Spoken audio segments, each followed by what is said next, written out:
कृपया मुझे चुन लीजिए। रायल, वो महान योद्धा जिसने डेविल रेनफॉरेस्ट से बिना किसी चोट के बाहर निकलकर इतिहास बनाया था, अचानक इस नई दुनिया में आ गया और अब सरकार उसे जबरदस्ती शादी के लिए पत्नी चुनने को कह रही थी। जल्दी करो और फैसला लो, इतना समय क्यों लगा रहे हो? क्या हुआ, कोई परेशानी है? मुझे ऐसे घूरने की हिम्मत मत करना। क्या तुम विरोध करना चाहते हो? ठीक है, आज तुम्हें 2 पत्नियां चुननी होंगी, वरना मेरी तलवार फैसला करेगी। डैक्सिया साम्राज्य में वर्षों की लड़ाइयों ने पुरुषों की संख्या बहुत कम कर दी थी, इसलिए सरकार ने एक नया नियम बनाया था जिसमें गरीब और बदनाम हो चुके कुलीन परिवारों की महिलाओं को अविवाहित पुरुषों के साथ शादी के लिए भेजा जाता था, ताकि जनसंख्या बढ़े और ज्यादा कर वसूला जा सके। कृपया मुझे चुन लीजिए। अगर किसी ने मुझे नहीं चुना तो मुझे मनोरंजन घरों में भेज दिया जाएगा और उससे अच्छा मैं मरना पसंद करूंगी। सोवा, सुंदरता रेटिंग 89%, भरोसा स्तर 10%, इनाम मिला, रहने की जगह और स्टोरेज स्पेस अनलॉक। रायल हैरान था।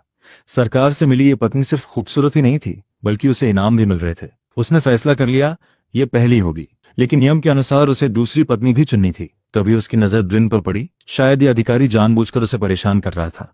आखिर रायल ने उसका क्या बिगाड़ा था? या फिर समस्या ये थी कि रायल जरूरत से ज्यादा आकर्षक था? ब्रिन, सुंदरता रेटिंग 91%, भरोसा स्तर 20%, इनाम मिला, शुरुआती शिकार कौशल और जानवरों को वश में करने की क्षमता। कोई खतरा नहीं, पूरा फायदा। ये दूसरी होगी, अधिकारी ने ताना मारते हुए कहा। तुम्हारी पसंद काफी शानदार है।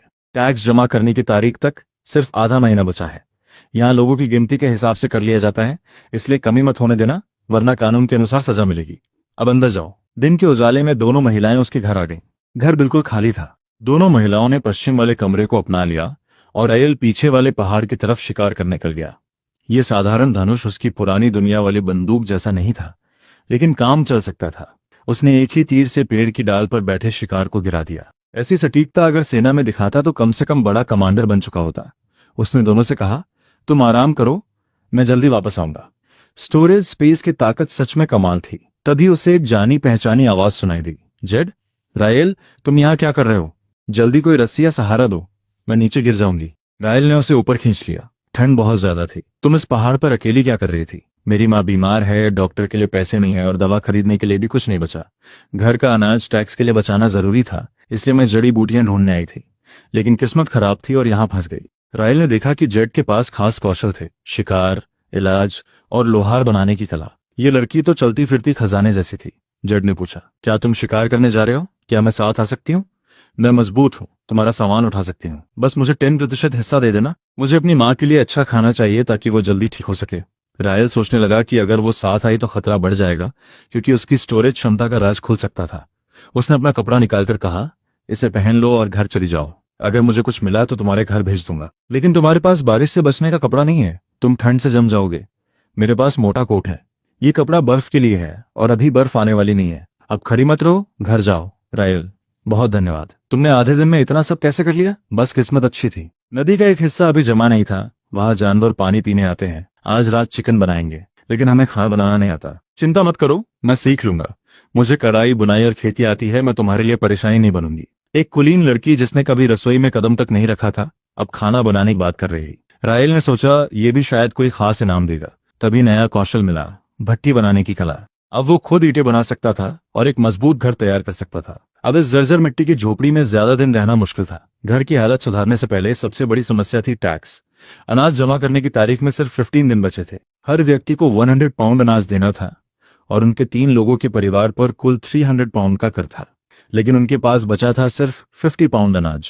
इसलिए रायल को आने वाले दिनों में लगातार शिकार करना होगा और मांस बेचकर शहर से अनाज खरीदना पड़ेगा। 300 पाउंड भी काफी नहीं थे, क्योंकि खबर थी कि इस साल सरकार ने नापने का तरीका बदल दिया था। टैक्स की तराजू में 1 पाउंड अनाज सिर्फ आधा ही माना जा रहा था। इसका मतलब उन्हें कम से कम 375 पाउंड अनाज चाहिए होगा, वरना अधिकारी उन्हें परेशान करेंगे। इन भ्रष्ट अधिकारियों की हिम्मत तो देखो। बाजार में अनाज की कीमत 30 सिक्के प्रति पाउंड थी और मांस लगभग 100 सिक्के प्रति पाउंड बिकता था। नुकसान और बाकी खर्च छोड़कर रायल को कम से कम 200 पाउंड मांस का इंतजाम करना होगा। आगे का रास्ता आसान नहीं था। रात को सोवा ने सोचा, आज मैं तैयार हूं। रायल ने कहा, मेरे इतना काफी है। मेरा नियम है कि जो खाना बनाएगा वो बर्तन नहीं धोएगा। अब मैं अपने कमरे में जाकर आराम करूंगा। सोवा ने सोचा, ये आदमी हम दोनों में ज्यादा दिलचस्पी नहीं दिखाता। अगर उसे हमारी जरूरत नहीं होगी तो क्या होगा? ब्रिन ने कहा, चिंता मत करो, वो अच्छा इंसान है और काफी ताकतवर भी है। हमारी किस्मत अच्छी है कि हमें ऐसा पति मिला। तभी रायल वहां आया। जेड, मैं यहाँ तुम्हारे लिए मांस लेकर आया हूँ। मैंने कल वादा किया था। तुम्हारी माँ कैसी है? माँ जी, मैं आपको देखने आया हूँ। जेड, बाद में आपके लिए गर्म सूप बनाएगी। मैं शहर जा रहा हूँ, शायद वहां से कोई दवा या जड़ी बूटी मिल जाए। रायल, तुम्हारा बहुत धन्यवाद। तभी पीछे से आवाज आई, कौन है वहां? स्कैब, तुम यहाँ क्या कर रहे हो? उसने कहा। इतनी बड़ी बात क्या है? मैं बस थोड़ा सा मांस ले रहा था। रायल ने गुस्से में कहा। चोरी कर रहे हो और ऊपर से ऐसे बात कर रहे हो? स्कैब बोला। तूने मुझे धक्का दिया? याद रख, मैं ये चाकू तेरी पीठ में घोंप कर निकाल सकता हूँ। रायल ने कहा। सालों से तुमने इनसे अनाज छीना है, पैसे लूटे हैं और अब मेरे घर से चोरी करने आए हो? तुम्हें इतनी हिम्मत किसने दी? स्कैब चिल्लाया। जो चीज मुझे चाहिए वो मेरी है, मर जा। लेकिन अगले ही पल रायल ने उसे जमीन पर पटक दिया। स्कैब दर्द से चिल्लाया, आह, तुमने मेरे साथ क्या किया? मेरी कमर टूट रही है। रायल ने कहा, जितना अनाज तुमने जबरदस्ती लिया है और जितने सिक्के चुराए हैं, ब्याज के साथ कुल 1000 सिक्के बनते हैं। कल मेरे घर लेकर आना, अगली बार मैं इतना नरम नहीं रहूंगा। जेड ने भावुक होकर कहा। धन्यवाद रायल, वो कई सालों से हमें परेशान कर रहा था। हम दोनों अकेली थी, हमारा कोई सहारा नहीं था। रायल ने कहा, तुम्हें अपने आंगन की दीवारों पर कांटे लगाने चाहिए ताकि कोई आसानी से अंदर ना सके, वरना वो फिर से चढ़कर आ सकता है। ये सुरक्षित नहीं है। जेड ने कहा, समझ गई, मैं अभी व्यवस्था करती हूँ। कुछ समय बाद रायल बाजार की तरफ गया। वहां उसकी मुलाकात एक आदमी से हुई जो मीठी बातें कर रहा था। अरे साहब, जरा रुकिए, आप इस घर के मालिक लगते हैं। आपके चलने का अंदाज किसी बड़े आदमी जैसा है। रायल ने कहा, मैं नहीं, मैं तो बस यहाँ का प्रबंधक हूँ। सामने वाले ने कहा, ओह, तो आप ही इस जगह के मैनेजर हैं? आपकी चाल देखकर तो मुझे लगा आप खुद मालिक होंगे। माफ कीजिए, मैंने आपका नाम नहीं पूछा। उसने जवाब दिया, मेरा नाम जेड थेरॉन है। तुम काफी समझदार हो और बातों में भी तेज हो। बताओ क्या काम है? रायल कहा, कुछ दिन पहले मैं पहाड़ पर शिकार करने गया था और किस्मत से एक हिरन पकड़ लिया। क्या आपके मालिक का घर इसे खरीदना चाहेगा? थेरॉन ने मांस देखा और कहा, ये तो अच्छा माल है, इसकी क्या कीमत चाहते हो? रायल बोला, ये कोई साधारण मांस नहीं है, इसे पकाने पर शानदार स्वाद आता है। बाजार में इसकी कीमत लगभग 150 सिक्के प्रति पाउंड है। यहाँ करीब 40 पाउंड मांस है। मैं इसे 5000 सिक्कों में दूंगा। थेरॉन ने कहा, बहुत ज्यादा है, ज्यादा से ज्यादा 4000 दूंगा। रायल मुस्कुराया और बोला, अगर सच में खरीदना है तो मैं इसे 7000 सिक्कों से कम में नहीं दूंगा। थेरॉन ने कहा, तुम मेरे साथ सौदा कर रहे हो या मजाक? 5000 सिक्कों की चीज को 7000 में बेच रहे हो? क्या तुम्हें लगता है थेरॉन बेवकूफ है? रायल ने कहा, तुम गलत समझ रहे हो। मैं ये चीज तुम्हें व्यक्तिगत रूप से 5000 में बेच रहा हूँ, लेकिन तुम्हारा मालिक का घर इसके लिए 7000 देगा। तुम 7000 सिक्के निकाल कर मुझे दे दो, हिरन तुम्हारा हो जाएगा और बचे हुए 2000 तुम्हारा कमीशन समझ लो। बताओ, सौदा मंजूर है? पैसा ऐसी चीज है जो नामुमकिन काम भी करवा देता है, और ये बात कभी पुरानी नहीं होती। थेरॉन मुस्कुराया और बोला, ठीक है, लो 5000 सिक्के। हिरन अब मेरा है, बाकी 2000 सिक्कों का हिसाब पहले ही हो चुका है। रायल ने कहा, थेरॉन, ये कल पकड़े हुए कुछ खरगोश हैं, आपके लिए छोटा सा तोहफा समझो, आगे भी बहुत व्यापार होगा। थेरॉन ने कहा, तुम खेल समझते हो बच्चे, तुम्हारा भविष्य अच्छा है। धन्यवाद थेरॉन, मुझे थोड़ा पुराना अनाज भी खरीदना है, इसलिए अब मैं चलता हूँ। दुकान में पहुंचकर रायल ने देखा कि नया और पुराना अनाज मिलाया जा रहा था। उसने दुकानदार से पूछा, मालिक, तुम पुराने अनाज को नए अनाज के साथ क्यों मिला रहे हो? नया अनाज कहाँ है? दुकानदार बोला, यही सब बचा हुआ माल है, लेना है तो लो, वरना छोड़ दो। लेकिन नए अनाज की कीमत लेकर ऐसा मिलावटी माल बेचना सही नहीं है। दुकानदार गुस्से में बोला, अगर खरीदना नहीं है तो निकल जाओ। इस साल मौसम बहुत खराब था, ठंड और सूखे की वजह से फसल कम हुई है। शुक्र करो कि कुछ अनाज तो मिल रहा है, ज्यादा शिकायत की तो बाहर निकलो। कभी पीछे से आवाज आई, अरे अरे, देखो कौन आया है, दुनिया कितनी छोटी है। अनाज की दुकान पर तुम्हें देखकर अच्छा लगा। क्या घर का खाना खत्म हो गया क्या? टैक्स भरने में बस आधा महीना बचा है ना? रायल ने कहा। अधिकारी, ये तुम्हारी चिंता की बात नहीं है, एक भी दाना कम नहीं होगा। अधिकारी बोला, अभी भी जुबान उतनी ही तेज है, लगता है पिछली बार की सजा से कुछ सीखा नहीं। फिर उसने अपने आदमियों को बुलाया और कहा, मुझे खबर मिली है कि यह आदमी दुश्मन देश का जासूस है और हमारे इलाके में सेना की जानकारी लेने आया है। इसे पकड़कर पूछताछ के लिए ले जाओ। सैनिक बोले, जी सर, इसे पकड़ो। रायल ने कहा, तुम बार बार मुझे जासूस कह रहे हो, तुम्हारे पास इसका कोई सबूत है? अधिकारी हंसते हुए बोला, मेरा शब्द ही सबूत है। ये किसान लोग बहुत ज्यादा खेती करते करते अपना दिमाग खो देते हैं, मेरे सामने सबूत मांग रहा है, इसे अपनी औकात पता होनी चाहिए। रायल बोला, ठीक है, मैं तुम्हारे साथ चलता हूँ। जेल कहाँ है? क्या मैं रात के खाने तक पहुंच जाऊंगा? अधिकारी हैरान होकर बोला, तुम क्या चाल चल रहे हो? रायल ने कहा, अगर मैं जेल चला गया तो मुझे अनाज टैक्स देने की जरूरत नहीं पड़ेगी, और जब तुम्हारे बड़े अधिकारी पूछेंगे तो सारी जिम्मेदारी तुम्हारी होगी। जब उन्हें पता चलेगा कि मैं जासूस नहीं हूं, तब जो 375 पाउंड अनाज कम पड़ेगा, क्या वो तुम्हारी जेब से जाएगा? अधिकारी चुप हो गया, फिर बोला, किस्मत अच्छी है तुम्हारी, हाथ छोड़ रहा हूं, अब यहां से निकलो। रायल ने सोचा, बड़े से बड़ा दुश्मन हराया जा सकता है, लेकिन छोटे चालबाज कभी हार नहीं मानते। सितंबर आने से पहले ड्रैक्स से निपटना होगा। घर वापस आकर रायल ने दोनों को 2 रजाइयां दी। उसने कहा, जब समय मिलेगा तो मैं घर की मरम्मत कर दूंगा। मुझे पता है यहाँ की हालत अच्छी नहीं है, तुम्हें ऐसी जगह रहने के लिए मजबूर होना पड़ रहा है, सोआ ने पूछा। रायल, क्या तुम हमसे खुश नहीं हो? ये बात कहाँ से आ गई? हम दोनों दुनिया को समझते हैं, इसलिए साफ साफ बोलो। अगर तुम सच में हमें नहीं चाहते या कोई और परेशानी है तो हम चली जाएंगी। तुम अधिकारियों से कह देना कि हम भाग गई, चाहे तो हम अपराधी बन जाएं, लेकिन यहाँ बोझ बनकर नहीं रहेंगी। रायल ने कहा, मुझे तुम दोनों से कोई शिकायत नहीं है। मेरी पत्नी इतनी खूबसूरत है, इससे ज्यादा मैं और क्या चाह सकता हूँ? लेकिन अभी सबसे जरूरी चीज अनाज का टैक्स है, और सच्चा रिश्ता हर पल साथ रहने से साबित नहीं होता। हमारे पास आगे बहुत समय है। क्या ये सच में सिर्फ एक साधारण किसान गांव है? रायल को नया कौशल मिला। नाइट विजन अनलॉक हो चुका था और उसकी स्टोरेज क्षमता भी बढ़ सकती थी। ये तो बहुत बड़ा फायदा था। लगता है थोड़ी मीठी बातें करने से भी अच्छे परिणाम मिलते हैं। अब चाहे कोई कितना भी छिपे, बच नहीं सकता। उसे अल्टीमेट जानवरों को वश में करने की क्षमता भी मिल गई। ये शक्ति उम्मीद से भी ज्यादा शानदार थी। तभी उसे खजाने के नक्शे का एक टुकड़ा मिला। ऐसा लग रहा था जैसे किसी ने जानबूझकर इस नक्शे को कई हिस्सों में बांटकर अलग अलग जगह छिपाया था। रायल ने टुकड़े को ध्यान से याद किया और फिर उसे नष्ट कर दिया। तभी कोई बोला, रायल, मैंने सुना है तुम शिकार करने लगे हो। बहुत समय हो गया है, घर में मांस नहीं आया, सोचा तुमसे थोड़ा मांग लूं। रायल ने कहा, कोई समस्या नहीं। जब बड़े भाई खुद मांग रहे हैं तो सबसे अच्छा हिस्सा मिलेगा, लेकिन मैं इसे मुफ्त में नहीं ले सकता। बाजार के हिसाब से 2 पाउंड का हिसाब कर लेना। बड़े भाई, क्या आप ड्रैक्स नाम के अधिकारी को जानते हैं? आज शहर में उसने मुझे लगभग जेल भिजवा दिया था। बड़े भाई ने कहा, ड्रैक्स? ये नाम सुना हुआ लगता है। हाँ, वो होंगटू काउंटी के मजिस्ट्रेट वॉल्डेस का भतीजा है। वॉल्डेस ऊपर से बहुत ईमानदार दिखता है, लेकिन अपने लोगों को बचाने में पीछे नहीं हटता। दोनों से दूरी बनाकर रखना। रायल ने सोचा, वॉल्डेस और ड्रैक्स दोनों सरकार के अंदर हैं, मतलब एक स्थानीय गुंडे के पीछे सरकारी ताकत भी है। मामला अब और उलझ गया है। ब्रिन ने कहा, अब बता सकती हूँ। रायल कोई बाहरी आदमी नहीं है।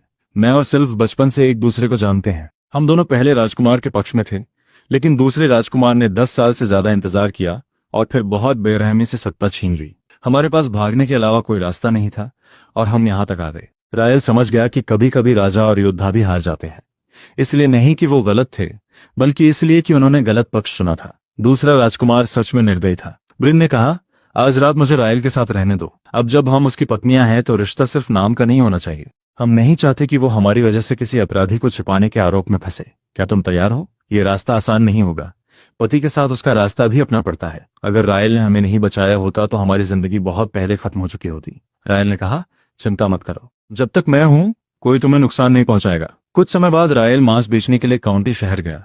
वहां से लौटते हुए कुछ लोग उसे रोकने की योजना बना रहे थे। एक बोला, उसने इतना बड़ा जंगली सुअर मारा है, शायद हम उसका मुकाबला नहीं कर पाएंगे। दूसरा बोला, देखो उसका शरीर कितना मजबूत है, बॉस, शायद इसे छोड़ देना चाहिए। अगर इसके पीछे कोई और लोग हुए तो? उनका नेता बोला, डरने की जरूरत नहीं, ये बस किस्मत और अच्छे हथियारों की वजह से सफल हुआ है। अभी ये बाजार जा रहा है और इसके पास कोई हथियार नहीं हुआ। रास्ते में हमला करेंगे और सारा मांस ले लेंगे। तभी रायल ने उन्हें देख लिया। उसने कहा, मुझे लूटना चाहते हो? सही समय चुना है। अब खुद परेशानी ढूंढी है तो इसका परिणाम भी भुगतना पड़ेगा। सभी ने उस पर रस्सी डालने की कोशिश की। नेता बोला, इसे पकड़ो, मारो और मांस ले लो। रायल मुस्कुराया और बोला, क्या तुम सच में सोचते हो कि मैं शुआंग शुई गांव वापस नहीं जा पाऊंगा? मैं तुम्हारी बात पर भरोसा नहीं करता, लेकिन मेरे पास तुम्हें खत्म करने के 100 तरीके हैं और किसी को पता भी नहीं चलेगा। शुक्र मनाओ कि तुम आज वाले रायल से मिले हो, पुराने वाले से नहीं। पुराने हिसाब के लिए तुम्हारी 10 जिंदगियां भी कम पड़ती। बाद में रायल थेरॉन के पास पहुंचा। उसने कहा, 100 पाउंड जंगली सुअर के मांस के बदले मैं 15,000 सिक्के दूंगा। थेरॉन ने कहा, आप तो बहुत उदार हैं। रायल ने कहा, आपकी मेहरबानी के लिए ये 3,000 सिक्के वापस रखिए, इसे आपकी मेहनत की फीस समझिए। थेरॉन मुस्कुराया और बोला, अब इसे कहते हैं असली व्यापार। बेजर का मांस बहुत मुश्किल से मिलता है। मैं तुम्हें इसके 6,000 सिक्के दूंगा। पूरा पैसा रखो। जब दोनों तरफ फायदा होता है तो व्यापार लगातार चलता रहता है। धन्यवाद थेरॉन। वैसे तुमने पहले पुराने अनाज के बारे में पूछा था, क्या वो टैक्स के लिए चाहिए? रायल ने कहा, हाँ, घर में 3 लोगों का खर्च है, इसलिए जरूरत ज्यादा है। थेरॉन बोला, आजकल पुराना अनाज मिलना आसान नहीं है। सरकार ने इसकी सप्लाई पर कड़ा नियंत्रण कर रखा है, लेकिन मुझे एक रास्ता पता है। तुम सिवाई अनाज की दुकान पर जाना और मेरा नाम लेना। थेरॉन का नाम काफी होगा। रायल ने कहा, समझ गया। धन्यवाद थेरॉन।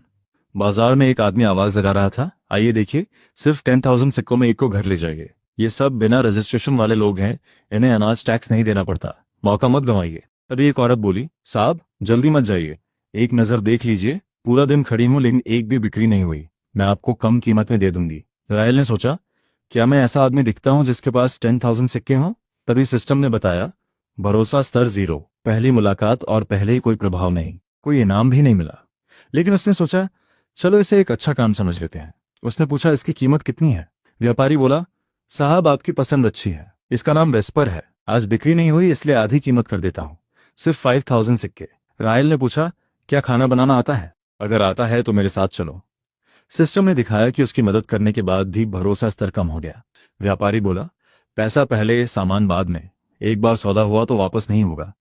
लड़के, तुम्हारे हाथ एक अनमोल चीज लगी है, तुमने बड़ा फायदा कर लिया, अब जाओ। रायल सीधा दुकान के मालिक से मिल पहुंचा। उसने कहा, मैं थिरॉन के कहने पर आया हूँ। मालिक ने पूछा, कितना अनाज चाहिए? रायल बोला, 400 पाउंड। दुकानदार बोला, मात्रा ज्यादा नहीं है लेकिन कीमत सुनकर हैरान हो जाओगे, 45 सिक्के प्रति पाउंड। 400 पाउंड यानी 18,000 सिक्के या 18 चांदी के सिक्के।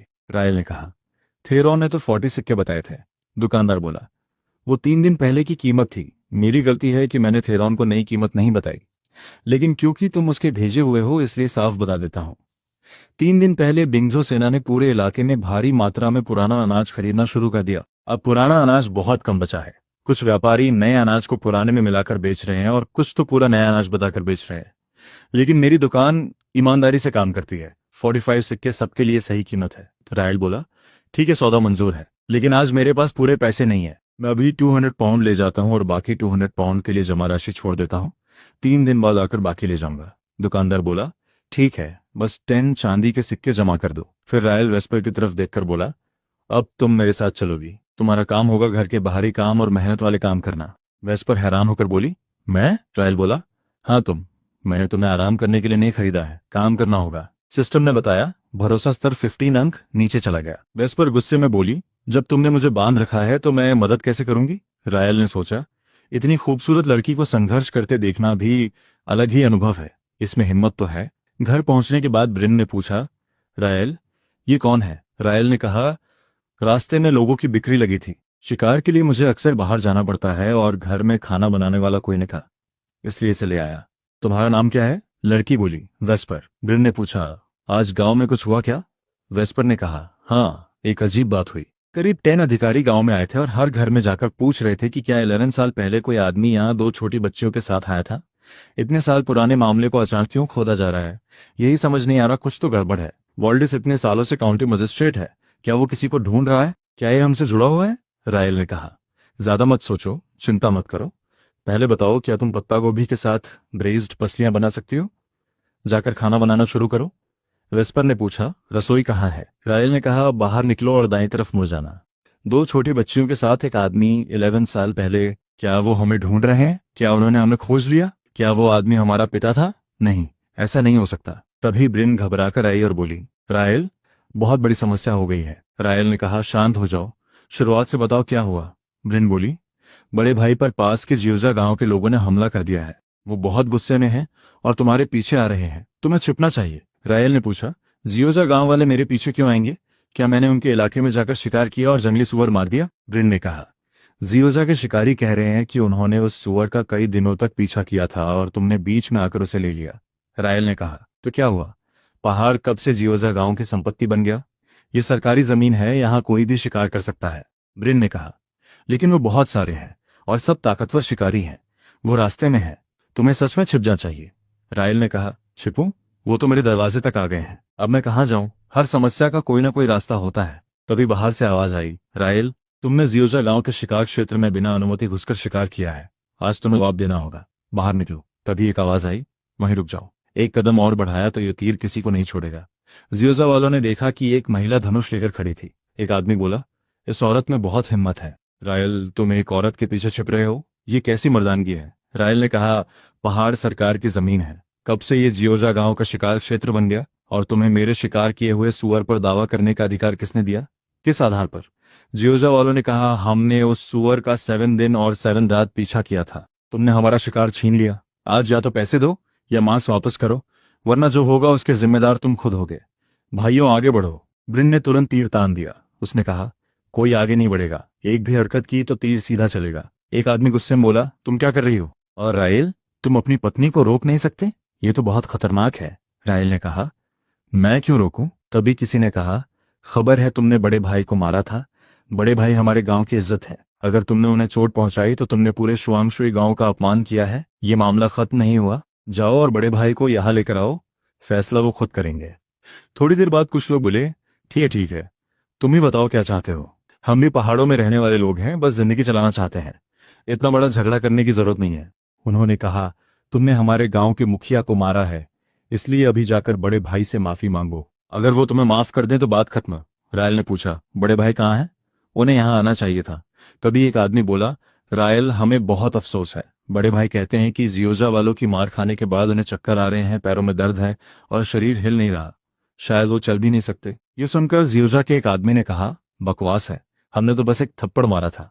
एक थप्पड़ से कोई लकवाग्रस्त कैसे हो सकता है? दूसरे ने कहा, उनकी उम्र भी ज्यादा है और शरीर कमजोर है, कभी कभी एक झटका भी बड़ी परेशानी बना देता है। रायल मुस्कुराया और बोला, ठीक है, फिर तुम सब यहीं इंतजार करो। जब तक बड़े भाई ठीक नहीं हो जाते और तुम्हें माफ नहीं कर देते, तब तक कोई नहीं जाएगा। जल्दी किस बात की है? जियोजा वाले चुप हो गए। नुकसान की भरपाई कैसे करनी है हमें बताओ, हम इसे सही कर देंगे। रायल ने कहा, अगर हिसाब से देखें तो तुम लोग पिछले 3 सालों से हमारे पीछे वाले पहाड़ पर शिकार कर रहे हो। मैं ज्यादा सख्ती नहीं करूंगा। हर साल 600 पाउंड मांस के हिसाब से कुल 1800 पाउंड बनते हैं। क्या कहते हो? जियोजा गांव वालों ने गुस्से में कहा, यह बिल्कुल मुमकिन नहीं है। रायल, ऐसा मत सोचो कि हम तुमसे डर गए हैं। हम ईमानदारी से समझौता करने आए हैं, लेकिन अपनी सीमा मत पार करो। 1800 पाउंड मांग रहे हो? क्या हमारी जान लेनी है? एक आदमी बोला, सही कहा, ये खुद को क्या समझता है? रायल ने कहा, तो फिर मांस लेकर आओ या यहीं खड़े रहो।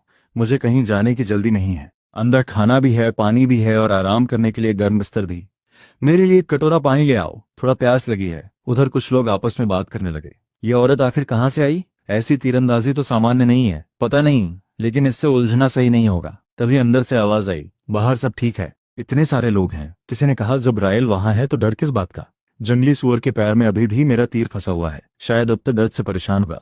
एक आदमी बोला, क्या तुम्हें डर नहीं है कि वो बदला लेंगे? रायल ने कहा था, पहाड़ों में शिकारी अक्सर मर जाते हैं, अगर वो दोबारा आए तो जिंदा वापस नहीं जाएंगे, यही नियम है। काफी बहस के बाद जियोजा वाला ने कहा, ठीक है, 1000 पाउंड मांस, इससे ज्यादा 1 ग्राम भी नहीं। अगर तुम्हें मंजूर नहीं तो फिर लड़ाई होगी। हम हारेंगे तो तुम्हें भी साथ ले जाएंगे। रायल ने कहा, ठीक है, 1000 पाउंड, लेकिन एक शर्त है। अब से जियोजा गांव का कोई भी शिकारी पीछे वाले पहाड़ पर शिकार करने आएगा तो पहले शुआंगशुई गांव से अनुमति लेगा और हर शिकार में से 20% हिस्सा हमें मिलेगा। यही नया नियम होगा। वो लोग गुस्से में बोले, तुम तो हमें पूरी तरह खत्म करना चाहते हो। रायल ने कहा, हिसाब लगाओ, सिर्फ 150 चांदी के सिक्के दे दो और आज का मामला खत्म। जियोजा वालों ने कहा, 150 चांदी? तुम्हारी हिम्मत कैसे हुई? रायल बोला, एक कर्ज का कागज लिख दो जिसमें लिखा हो कि आज से जियोजा गांव शुआंगशुई गांव का 150 चांदी का कर्जदार है और हर महीने 0.3% ब्याज के साथ पूरा भुगतान करेगा। एक आदमी बोला, तुम्हारी योजना बहुत ज्यादा सही बैठ रही है। इसके बाद उसने कहा, मार दो हमें, लेकिन मैं ये कागज कभी साइन नहीं करूंगा। रायल मुस्कुराया और बोला, अच्छा है, मुझे ऐसे आदमी पसंद हैं जो मौत से नहीं डरते।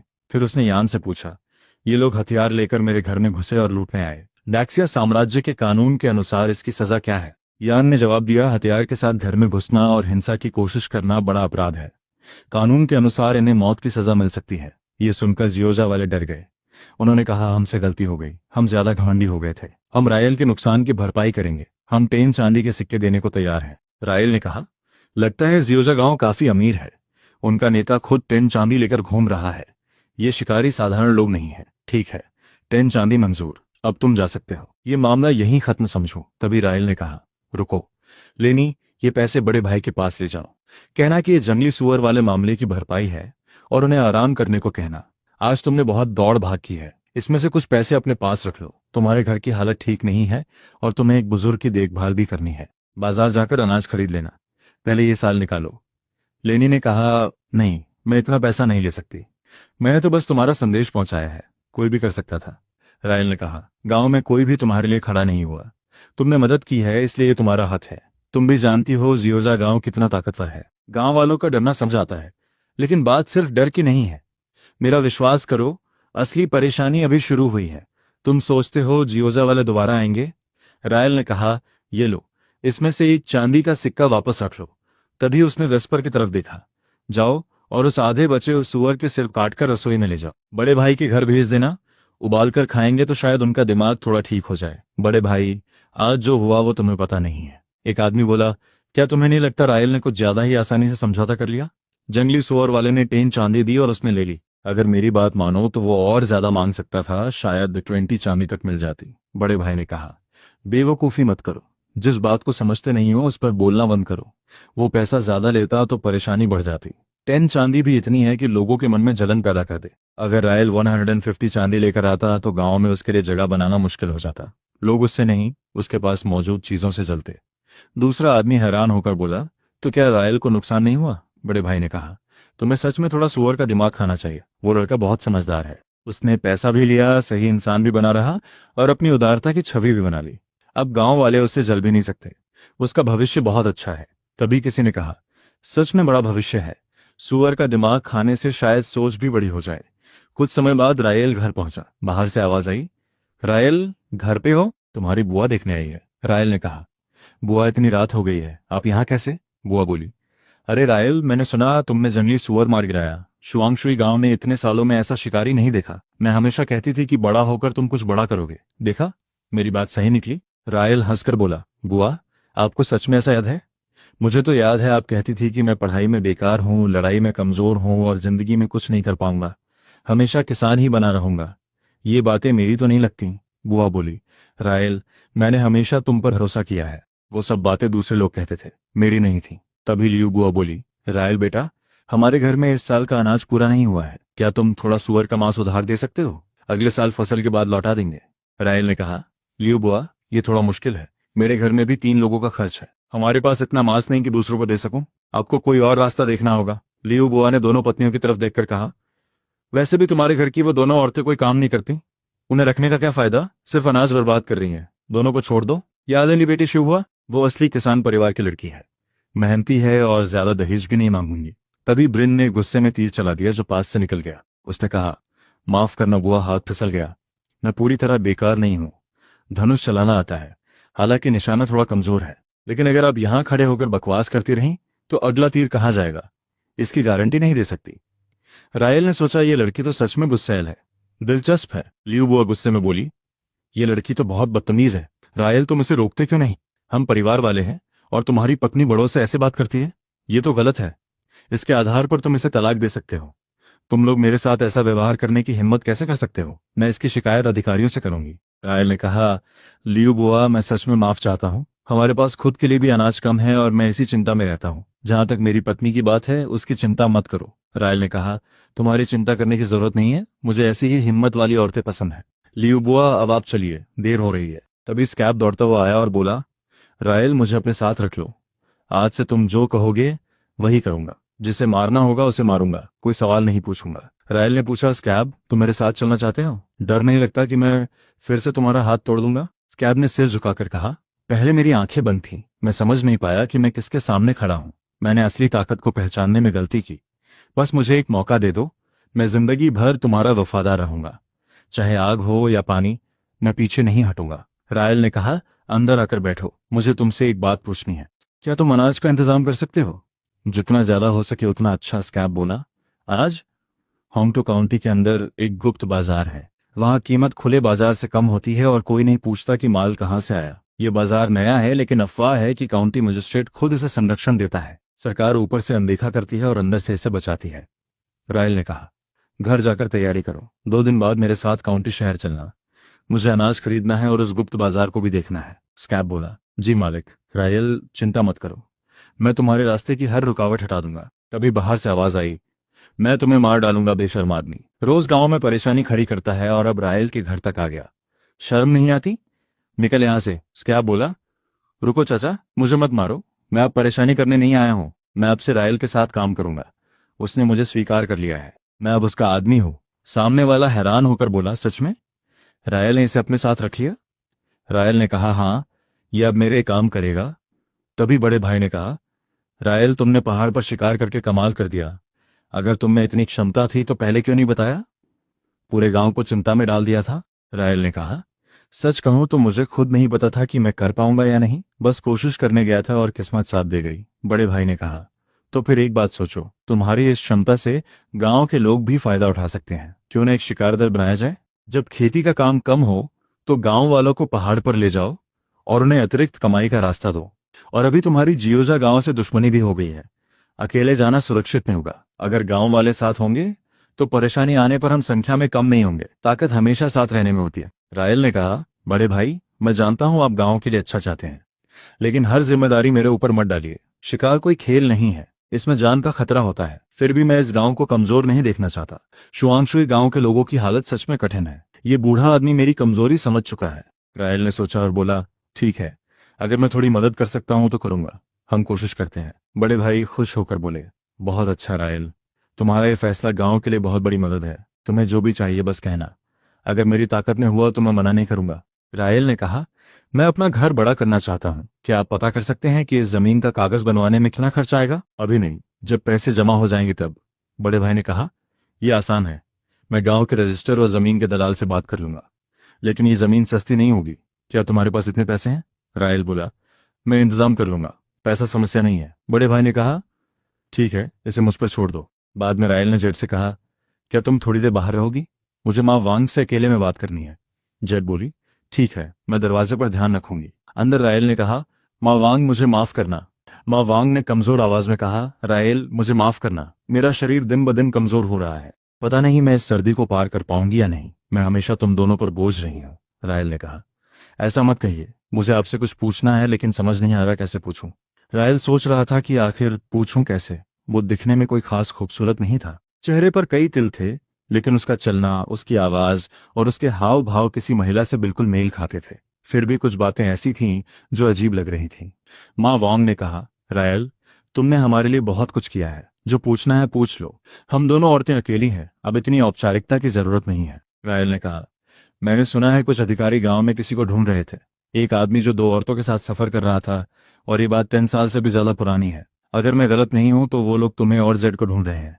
माँ वांग घबरा गई और बोली, ये कैसे हो सकता है? कोई भी बात हमसे मेल नहीं खाती। रायल ने कहा, बहुत सारी बातें मेल नहीं खाती, क्योंकि तुम दोनों ने अपनी पुरानी पहचान छोड़ दी और अपना रूप बदल लिया।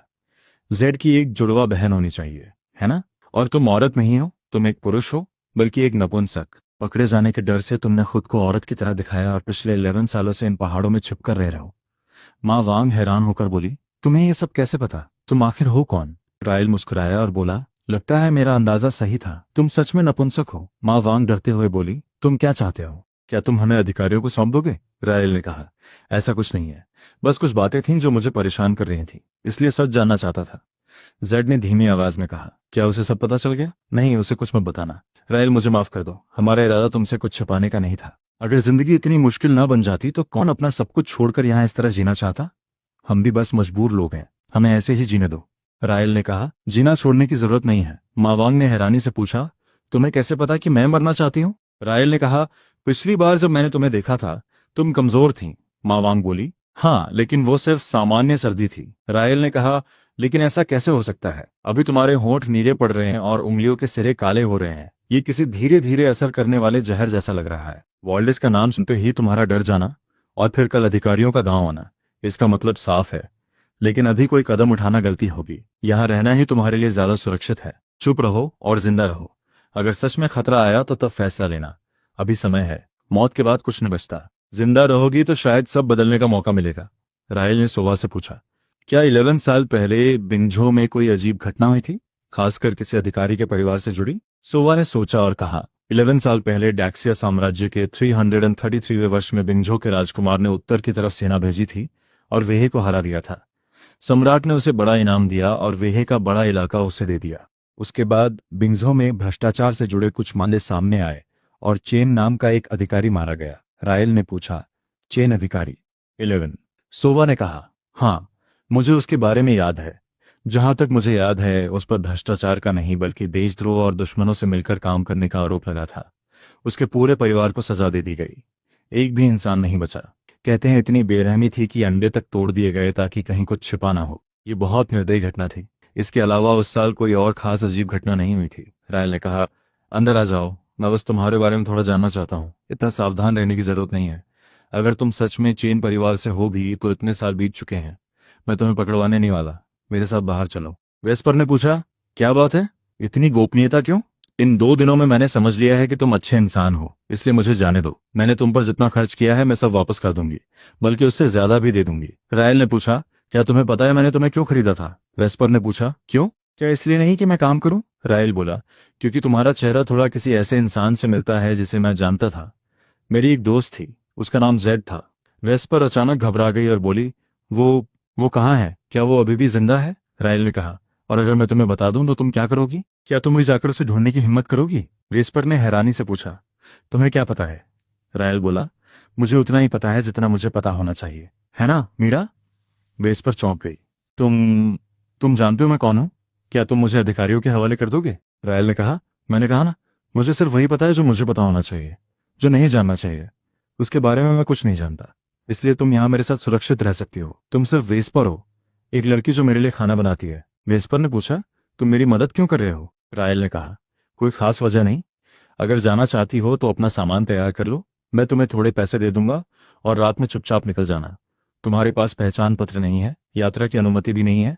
अगर दिन में सैनिकों ने पकड़ लिया तो वो तुम्हें मार डालेंगे। और हाँ, पहाड़ों में भेड़िए, बाघ, भालू और जंगली सुअर भी हैं।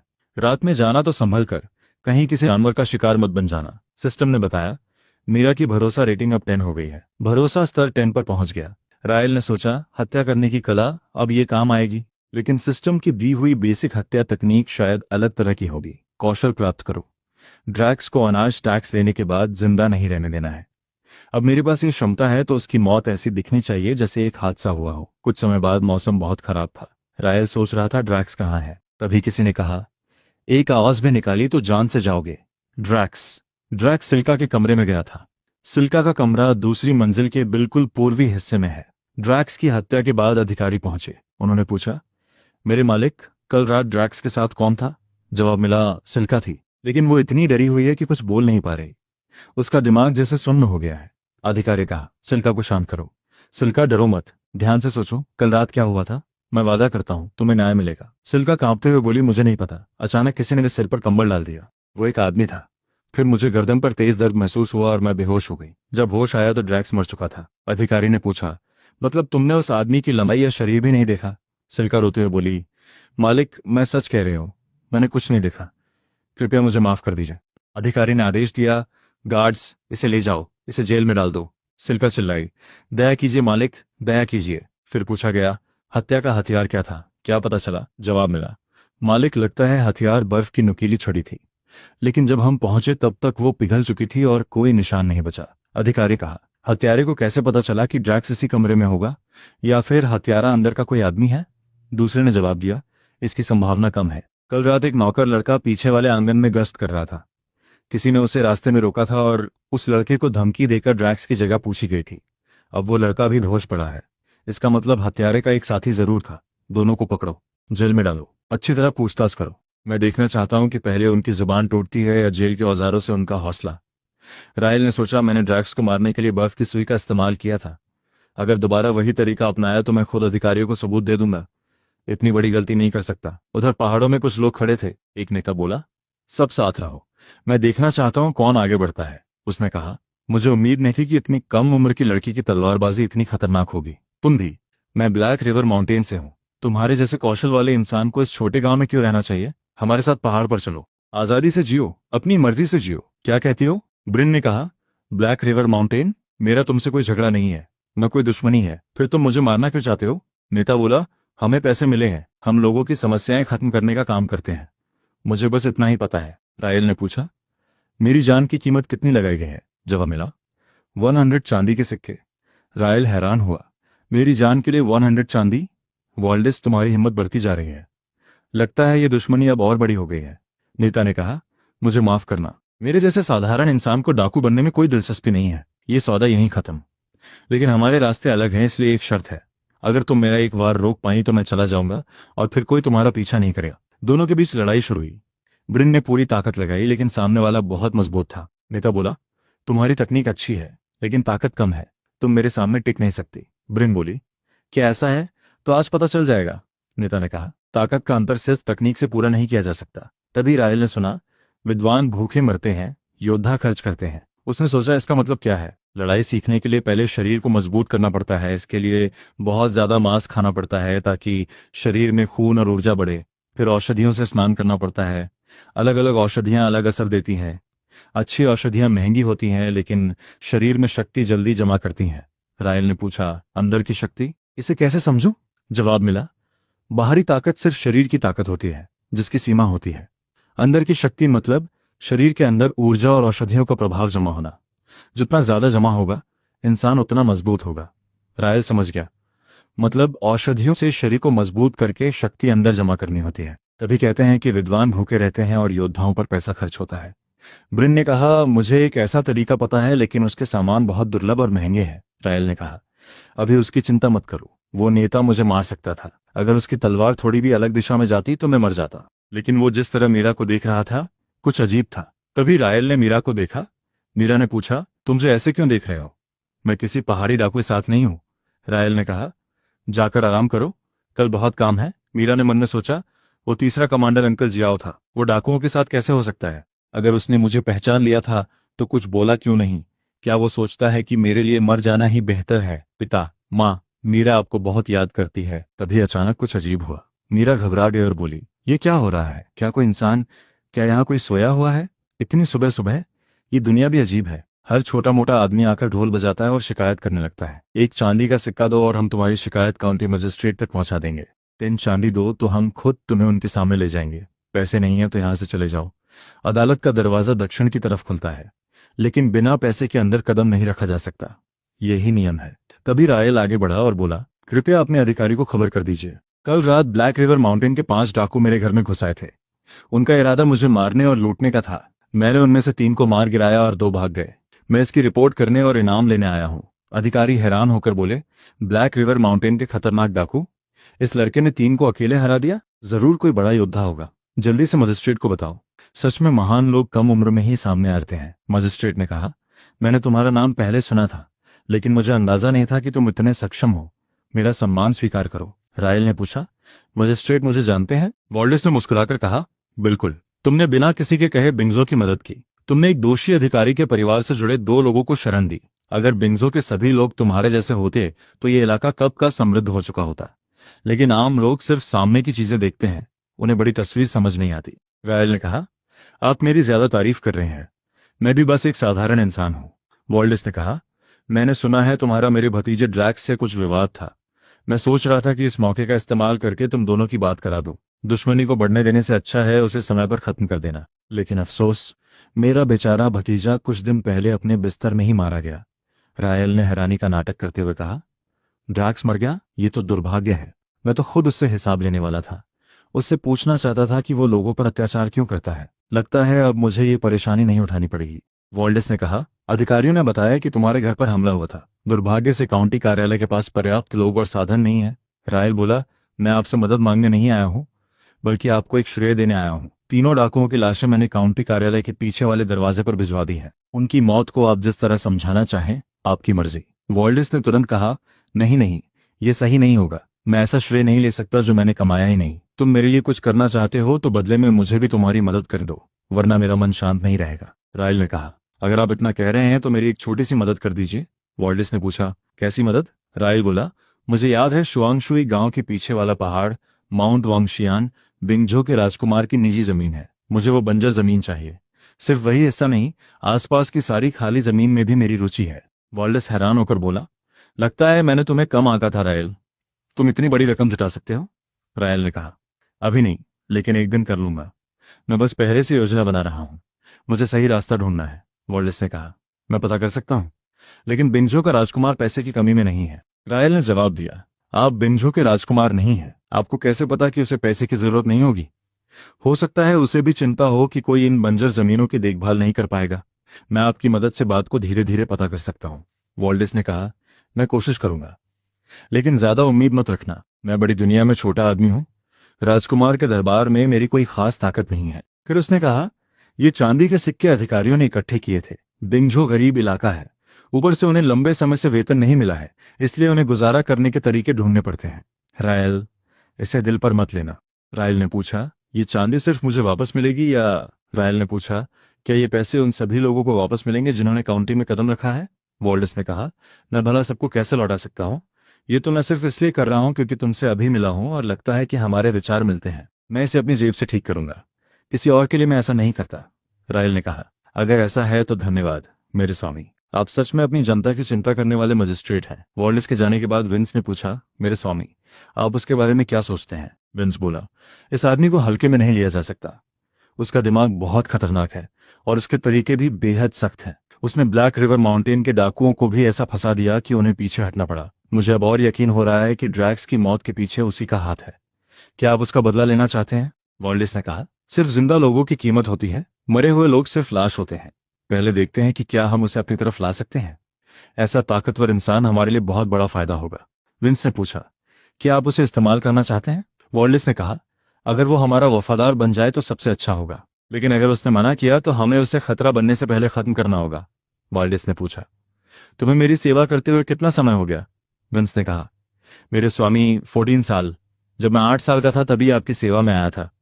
वॉल्डस मुस्कुराया और बोला, तुम सच में खूबसूरत हो। सिर्फ एक इशारे से कितने ही पुरुष तुम्हारे आगे झुक सकते हैं। सुंदरता सबसे तेज हथियार होती है। फिर उसने कहा, चलो तुम्हारा परिचय एक ऐसे आदमी से कराते हैं जो शायद तुम्हारा पति बन सकता है।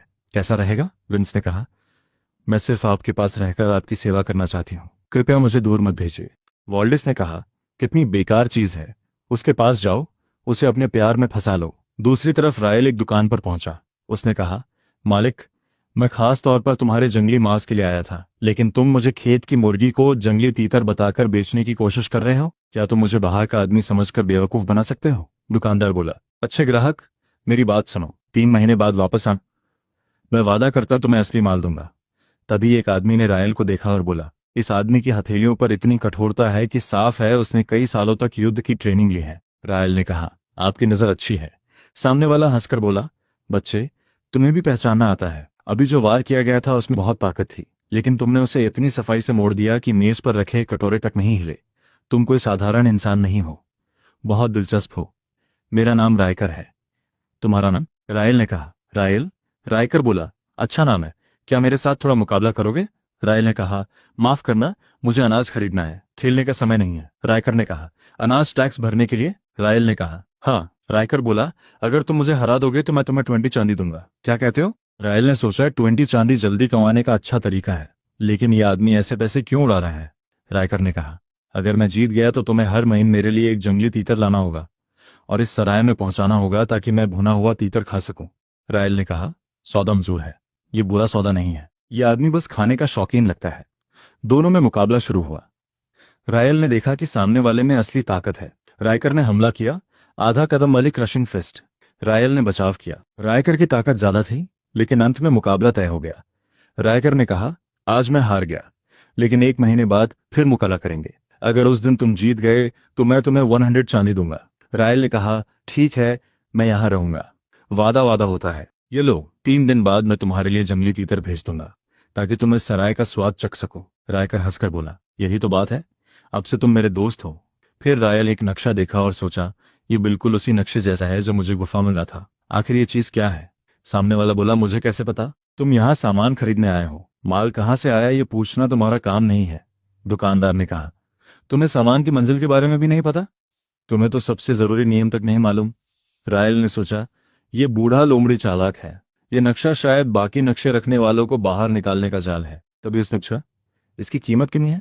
जवाब मिला, 10 चांदी, इससे कम नहीं होगा। ये बिंजो सेना का शाही गार्ड वाला सामान है, अगर पहचान सकते हो तो आकर देखो। रायल ने कहा, 10 चांदी, इससे अच्छा तो किसी को लूट लो। दुकानदार बोला, अगर अच्छा धनुष चाहिए तो खजाने वाले हिस्से में देखो। रायल हैरान हुआ, खजाने की जगह पर हथियार भी मिलते हैं? दुकानदार हंसकर बोला, ऐसी कोई चीज नहीं जो यहाँ ना मिल सके। तुम्हें जो चाहिए, चाहे कितना भी मुश्किल क्यों ना हो, हम ला सकते हैं, बस कीमत अलग से तय होगी। रायल ने पूछा, अगर मुझे किसी का सिर चाहिए तो? दुकानदार ने पूछा, किसका? रायल बोला, होम टू काउंटी के मजिस्ट्रेट वल्डेस का। दुकानदार ने मुस्कुराकर कहा, आप तो मजाक कर रहे हैं, सरकारी अधिकारी की हत्या करना मौत की सजा वाला अपराध है। यहाँ हम सिर्फ बेहतरीन चीजों का सौदा रखते हैं। आइए आगे चलिए। थोड़ी देर बाद एक शानदार धनुष का हिस्सा दिखाया गया। दुकानदार बोला, यह धनुष का ढांचा 30 साल पहले एक महान कारीगर ने बना था। आसमान से गिरे लोहे से तैयार किया गया है, पंख की तरह हल्का और टूटने से लगभग अजय। बस एक कमी है, इसमें अभी डोरी नहीं लगी है। अगर आप चाहें तो लगवा सकते हैं, कीमत होगी 100 चांदी। आखिरी कीमत। रायल ने कहा, 100 चांदी? क्या मुझे लूट रहे हो? दुकानदार बोला, मैं पूरी तरह गंभीर हूं। पूरे बिंजो में ऐसा दूसरा धनुष नहीं मिलेगा। रायल ने पूछा, 100 चांदी तुम्हारी कीमत है या मेरी? दुकानदार ने कहा, आप समझदार इंसान हैं, समझ जाएंगे। दरअसल लॉर्ड वॉल्डेस आपको पसंद करते हैं। ये धनुष का ढांचा उनकी तरफ से तोहफा है, आपको शुभकामना देने का तरीका। लेकिन उन्होंने कहा था कि आपको दूसरा तोहफा भी स्वीकार करना होगा। तभी एक लड़की आगे आई। उसने कहा, मेरा नाम जारा है, मुझे लॉर्ड वॉल्डेस ने भेजा है। उन्होंने कहा कि आपको किसी ऐसे व्यक्ति की जरूरत है जो आपकी देखभाल कर सके। मैं भले बहुत सुंदर नहीं हूं, लेकिन सेवा करना जानती हूँ। रायल ने सोचा, ये वॉल्डेस सच में हर चीज पहले से तैयार करता है। फिर उसने पूछा, और तुम? जारा ने कहा, मैं बंधुआ वर्ग से हूँ। मेरा अनुबंध लॉर्ड वॉल्डेस के पास है, इसलिए मेरे पास आने के अलावा कोई रास्ता नहीं था। मैं आपसे झूठ नहीं बोलूंगी। जाने से पहले लॉर्ड वॉल्डेस ने कहा था कि आपकी अच्छी तरह सेवा करूं और आपकी हर गतिविधि पर नजर रखूं। रायल ने कहा, कम से कम तुम ईमानदार तो हो? जारा बोली, मैंने सोचा छिपाने से बेहतर है सब साफ बता दूं। अगर आपको मैं पसंद नहीं हूं तो मैं वापस चली जाऊंगी और लॉर्ड वॉल्डेस सजा देंगे, स्वीकार कर लूंगी। रायल ने कहा, रुको, तुम मुझे क्या दे सकती हो? जारा ने कहा, कोयला सही कीमत पर। आपको भट्ठी और निर्माण के लिए कोयला चाहिए होगा। काले बाजार में इसकी कीमत बहुत ज्यादा है। मैं सही लोगों को जानती हूँ, कम से कम 30% सस्ता दिला सकती हूँ। रायल ने पूछा, और क्या? जारा बोली, जानकारी। लॉर्ड वॉल्डेस ने बिंजो में कई साल बिताए हैं। उनके कानून और अपराध दोनों तरफ संबंध है। आपको जो भी जानना होगा मैं पता कर सकती हूँ। रायल ने पूछा, क्या तुम्हें डर नहीं लगता कि वॉल्डेस को पता चल जाएगा कि तुम मेरी मदद कर रही हो? जारा ने कहा, मालिक कृपया मुझे निकालिए मत। मैं बस जिंदा रहना चाहती हूँ, खुद को मुसीबत में डालकर मरना नहीं चाहती। मैं वही बोलूंगी जो बोलना जरूरी होगा और बाकी बातों पर चुप रहूंगी। मुझे अपनी सीमा पता है। मालिक, आपको मुझे अपने साथ रखकर पछतावा नहीं होगा। रायल ने कहा, ठीक है, मैं ये धनुष का ढांचा ले रहा हूं, तुम मेरे साथ घर चलोगी? जारा ने कहा, जी मालिक। रायल ने पूछा, क्या तुम्हें डर नहीं लगता कि मैं तुम्हें नुकसान पहुंचा सकता हूं? वॉल्डेस कोई ईमानदार खेल खेलने वाला आदमी नहीं है। जारा ने कहा, डर तो लगता है, लेकिन मुझे उससे ज्यादा डर उस इंसान से लगता है जिसके पास किसी के लिए कीमत ही नहीं होती। रायल ने पूछा, तुम्हारा मतलब क्या है? जारा बोली, जिसके पास कोई उपयोगिता नहीं होती, उसकी जिंदगी की कोई कीमत नहीं होती। वो सबसे दयनीय स्थिति होती है। सोचिए, जब तक आप किसी के लिए उपयोगी हैं, कोई आपको मारना चाहेगा और कोई आपको बचाना चाहेगा। ऐसी दुनिया में यही जीने का नियम है। रायल, आप मेरे मिले सबसे अलग इंसान हैं। आपने पहली बार मुझे इंसान की तरह देखा है। घर पहुंचने के बाद सबने पूछा, ये कौन है? रायल ने कहा, इसका नाम जारा है, सबको नमस्ते कर रही है। सिल्वा ने पूछा, रायल, ये कौन है? इसे पहले कभी नहीं देखा। रायल ने कहा, रास्ते में मिली। सिल्वा ने हंसकर कहा, तुम्हें जहां भी देखो वहीं से कोई ना कोई लड़की मिल जाती है। पहले मीरा, अब ये क्या लड़कियां रास्ते में उगती हैं? जारा ने कहा, मेरी जिंदगी आसान नहीं रही। रायल ने मुझे काले बाजार से खरीदा है। मेरे पास कुछ भी नहीं है। अब मैं उसके रोजमर्रा के काम संभालूंगी और जो भी जरूरत होगी करूंगी। सिल्वा ने दया से कहा, बाहर ठंडी हवा चल रही है, अंदर आओ, बैठो। अब तुम यहां हो तो परिवार का हिस्सा हो, शर्म मत करो। ब्रेन ने धीरे से कहा, यह लड़की साधारण नहीं है, इसकी नजर लोमड़ी से भी तेज है। और अभी जिस तरह इसने झुककर सलाम किया, कोई आम नौकर ऐसा नहीं करता। रायल ने कहा, मुझे पता है। सिल्वा ने पूछा, फिर इसे घर क्यों लाए, जैसे भेड़िए को घर में बुला रहे हो? रायल ने कहा, क्योंकि ये साधारण नहीं है, इसी वजह से ये दिलचस्प है। चिंता मत करो, ये परेशानी नहीं करेगी। अगले दिन रायल ने कहा, कल मैं तुम्हें शिकार पर ले जाऊंगा। जारा खुश होकर बोली, धन्यवाद मालिक, मेरे हाथ कब से बेचैन थे। जंगल में रायल ने एक जानवर पकड़ा। तभी सिल्वा ने कहा, देखो रायल, मैंने पकड़ लिया। रायल ने कहा, पेड़ पर चढ़ो। तभी जानवर को देखकर बोला, हिलो मत, एक कदम भी आगे बढ़े तो हम दोनों मुसीबत में पड़ जाएंगे। फिर रायल ने अपनी पशु नियंत्रण क्षमता का इस्तेमाल किया। जानवर शांत हो गया। सिल्वा ने हैरानी से पूछा, रायल, तुमने ये कैसे किया? रायल ने कहा, बस मुझे लगा कि मैं कर सकता हूं तो मैंने कोशिश कर ली। अब ये मेरा साथी है, मेरा परिवार है, आगे से इसकी बात मेरी बात होगी। सिल्वा हैरान थी, क्या ये इंसानों की भाषा समझता है? रायल ने कहा, भालू समझदार जानवर होते हैं, अगर ये घर की रखवाली करेगा तो कोई साधारण इंसान हमें नुकसान नहीं पहुंचा पाएगा। रायल कहा, चलो घर चलते हैं। अगले दिन मैं तुम्हें शहर के ड्रंकन इमोर्टल सराय ले जाऊंगा, वहां रायकर से मिला जाएगा। रायकर ने खाना खाते हुए कहा, यह सच में मेरी पसंदीदा डिश है, कमाल का स्वाद है। रायल, तुम्हारा जंगली तीतर हर पैसे के लायक था। रायल ने कहा, मैं इससे भी अच्छा बना सकता हूं, बस सारे सामान अभी नहीं है। रायकर ने कहा, मुझे बताओ क्या चाहिए, मैं ले आऊंगा। अगर तुमने सच में मुझे प्रभावित कर दिया तो पैसे की चिंता मत करना, हम दोस्त हैं। दोस्त के घर खाना खाने जाना सामान्य बात है। मैं शुआंगशुई गांव के सबसे अंदर वाले घर में रहता हूँ, जब चाहो आ जाना। रायकर बोला, सच में? आज मेरे काम है, वरना अभी तुम्हारे साथ घर चला जाता। अगली बार जरूर आऊंगा। बाद में जारा ने कहा, रायल, वो रायकर कोई साधारण इंसान नहीं है, उसके चेहरे में बिंझो के राजकुमार जैसी समता है। रायल ने कहा, तुम हैरान नहीं हो? मुझे पहले से थोड़ा अंदाजा था, लेकिन ये बात अपने तक रखना, किसी को मत बताना, जारा ने कहा। समझ गई। रायल ने मन में सोचा, वॉल्डेस, जिस चीज को तुम पूरी जिंदगी ढूंढ रहे हो वो अभी मेरे हाथ में है। असली खेल अब शुरू हुआ है। तभी एक अधिकारी गांव में चिल्ला रहा था, तुम गंदे किसान बिंझो के राजकुमार को दिए जाने वाले अनाज टैक्स में धोखा करने की हिम्मत कैसे कर सकते हो? ये 2 माप भी नहीं है, मुश्किल से 1.5 माप है। क्या तुम विद्रोह करना चाहते हो? किसान डरते हुए बोला, अधिकारी साहब, मैंने कुछ गलत नहीं किया, मेरी तराजू में पूरा 2 माप था, कृपया दया करें, एक महिला बोली। अधिकारी साहब, इसका कोई बुरा इरादा नहीं था, इसे थोड़ा समय दे दीजिए, किसी इंसान के साथ इतना कठोर व्यवहार मत कीजिए। तुम कौन होते हो बीच में दखल देने वाले? हटो यहां से, ये सरकारी काम है। रायल ने कहा, मेरा नाम रायल है, ये मेरा अनाज टैक्स है, और ये शुआंगशुई गांव के मेरे पड़ोसी हैं। तुम अपने काम से काम रखो। तुम्हारे घर में 3 लोग हैं, इसलिए 3 माप अनाज टैक्स देना होगा। जब सब तैयार है तो तौल लो, एक भी लियाम कम नहीं होना चाहिए। तभी एक आवाज आई, रुको, मैं देर से आया हूँ, रास्ते में बर्फ की वजह से रुकावट आ गई। अधिकारी ने पूछा, और तुम कौन हो? अगर शुआंगशुई गांव से नहीं हो तो बीच में मत बोलो। एक शब्द और बोला तो ये कोड़ा नहीं देखेगा कि तुम कौन हो। उस आदमी ने कहा, मैं गांव का नहीं हूं, लेकिन मैं शर्त लगा सकता हूं कि खराब तराजू इन लोगों का नहीं बल्कि तुम्हारा है। शुआंगशुई गांव का मुखिया कौन है? तभी एल्डर सन आगे आए और बोले, मैं हूं।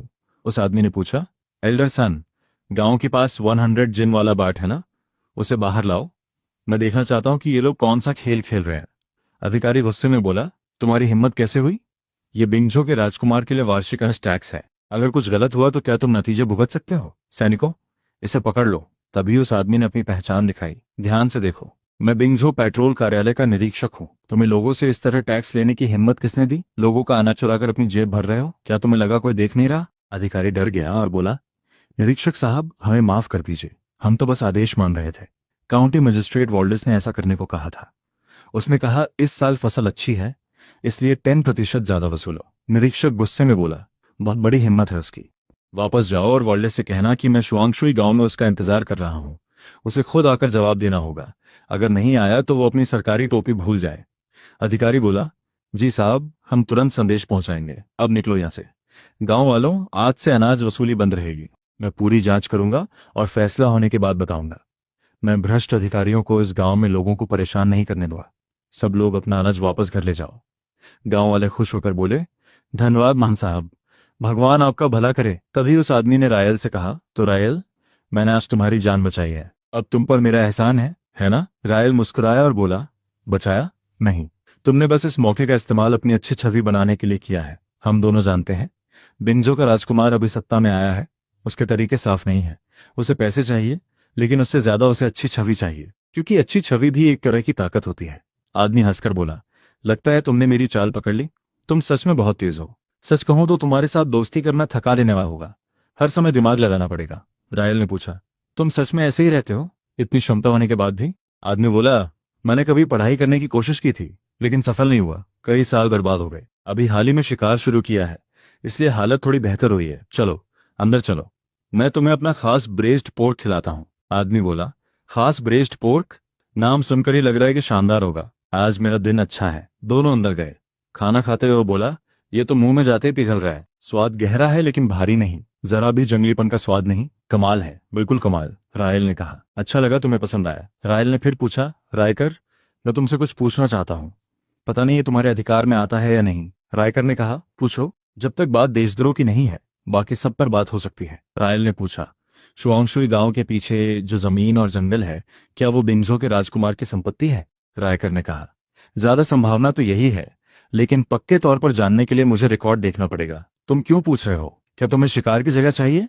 रायल ने कहा, मैं उसे खरीदना चाहता हूँ। रायकर हैरान हुआ और बोला, तुम्हें पता भी है ब्लैकबेड पहाड़ कितना बड़ा है? ये पूरा बिंझो का सुरक्षा कवच है। रायल ने कहा, थोड़ा अंदाजा है। रायकर बोला, उसकी कीमत लाखों चांदी के सिक्कों में होगी, और फिर भी शाही परिवार शायद बेचने को तैयार ना हो। ये सिर्फ जमीन नहीं है, ये सम्मान और किस्मत से जुड़ी बात है। रायल ने कहा, मैं पूरा पहाड़ नहीं चाहता, बस शुआंगशुई गांव की उत्तर वाली जमीन चाहिए। मैं वहां अपना घर बना चाहता हूँ।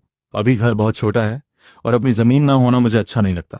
रायकर ने कहा, यह बात सही है, ये मांग गलत नहीं है, मैं वापस जाकर पता करूंगा कि क्या उस हिस्से को अलग किया जा सकता है। तभी वॉल्डेस आया और बोला, पेट्रोल कमिश्नर साहब, आपका अधीनस्थ वॉल्डिस आपको प्रणाम करता है। देर से आने की गलती के लिए मैं सजा स्वीकार करता हूँ। कमिश्नर ने कहा। उठो, घुटनों पर मत बैठो, जमीन ठंडी है। वॉल्डिस ने कहा, माफ कीजिए मालिक, मैं बैठने की हिम्मत नहीं कर सकता। आप खुद यहाँ आए और मैं आपका स्वागत नहीं कर पाया। मेरी गलती की कोई माफी नहीं। कमिश्नर मुस्कुराया और बोला, तुम्हारी हिम्मत सच में कमाल की है। लोगों को दबाना, अनाज टैक्स में चोरी करना, तुम्हें इतनी हिम्मत किसने दी? वॉल्डिस ने कहा, मालिक मैं तो सिर्फ एक काउंटी मजिस्ट्रेट हूँ। इतना बड़ा काम करने की मेरी औकात नहीं। यह आदेश बिंगझो शाही परिवार की तरफ से आया था। मैंने बस आदेश का पालन किया। मेरे पास कोई विकल्प नहीं था। कमिश्नर ने पूछा, शाही परिवार का आदेश था? तो फिर लिखित आदेश दिखाओ, मुझे कुछ सबूत चाहिए। वॉल्डिस ने कहा, मालिक कोई लिखित आदेश नहीं है। ऐसी चीज कभी कागज पर नहीं छोड़ी जाती। लिख दिया जाए तो शाही परिवार के लिए परेशानी बन जाएगी। कमिश्नर ने पूछा, फिर आदेश किसने दिया? खुद राजकुमार ने या किसी रानी ने? वॉल्डिस बोला, मालिक मैं सजा के लिए तैयार हूं। जिसने भी आदेश दिया हो, काम मैंने किया है। जो फैसला होगा स्वीकार है। कमिश्नर ने कहा, ठीक है, क्योंकि तुमने 80 जिन वाले बाट से अनाज लिया है, अब उतनी ही मात्रा तुम्हें खुद शाही खजाने में देनी होगी। जो ज्यादा लिया गया है वो जनता को वापस मिलेगा। कर सकते हो? वॉल्डिस ने कहा, जी मालिक, मैं तुरंत सब ठीक कर दूंगा। जनता भी संतुष्ट होगी और शाही परिवार को भी कोई परेशानी नहीं होगी। कमिश्नर ने कहा, अच्छा, तुमने कई साल ईमानदारी से सेवा की है। अब सिर्फ काउंटी मजिस्ट्रेट बने रहना तुम्हारे लायक नहीं। प्रांत को एक डिप्टी गवर्नर चाहिए। अगर ये काम ठीक किया तो तुम्हारी तरक्की होगी। वॉल्डिस ने कहा, मालिक होंगटू काउंटी को अभी बहुत सुधार की जरूरत है। मेरा विश्वास है कि मैं यहाँ के लोगों को कम से कम भरपेट खाना दिला सकता हूँ। यही मेरी इच्छा है। कृपया मुझे यही करने दें। कमिश्नर ने कहा, यह मौका बार बार नहीं मिलेगा, सोच लो। वॉल्डिस ने कहा, आपके प्रस्ताव के लिए धन्यवाद, लेकिन मेरा फैसला तय है। मुझे अनुमति दें कि मैं आपके लिए अच्छी शराब लेकर आऊं। इसे माफी के रूप में स्वीकार करें। बाद में रायकर ने पूछा, तुम्हारी नजर में वॉल्डिस कैसा आदमी है? रायल ने कहा, चालाक बूढ़ी लोमड़ी, बहुत तेज दिमाग वाला। रायकर ने पूछा, और मैं तुम्हारी नजर में कैसा हूं? रायल ने कहा, एक शिकारी, बाहर से शांत लेकिन अंदर से हर चीज पर नजर रखने वाला। रायकर हंस पड़ा और बोला, शिकारी?